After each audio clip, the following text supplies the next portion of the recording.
और अब इसके साथ ही नाज़रीन आपको बताएं कि शालटीप टाउन पुलिस ने 2 मुख्तलिफ छापामार कार्रवाइयों के दौरान मनशियात फरोश और गुटखा मावा की फरोख्त में मुलविस 2 मुलजिमान को गिरफ्तार कर लिया है।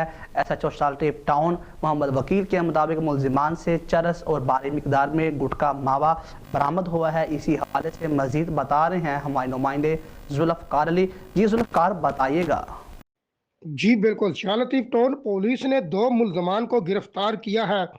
इस हवाले से SHO शालटीप टाउन मोहम्मद वकील का कहना है कि पुलिस ने 2 मुख्तलिफ छापामार कार्रवाइयों के दौरान 2 मुलजमान को गिरफ्तार करके उनके कब्जे से मंशियात और भारी मकदार में गुटखा मावा बरामद किया है। पुलिस का कहना है कि मुलजम प्रकाश के कब्जे से 550 ग्राम चरस बरामद हुई, जबकि दूसरा जो मुलजम अब्दुल करीम है उसके कब्जे से 8 किलो से ज़्यादा गुटखा मावा बरामद हुआ। SHO शालटीप टाउन मोहम्मद वकील ने बताया कि अफसरान बाला के हुक्म पर अमल करते हुए जराइम पेशा अनासर के खिलाफ कार्रवाइयों का जो सिलसिला है वो जारी रहेगा। दोनों मुलजमान के खिलाफ मुकदमा दर्ज करके तफ्तीश शुरू कर दी गई है। जी।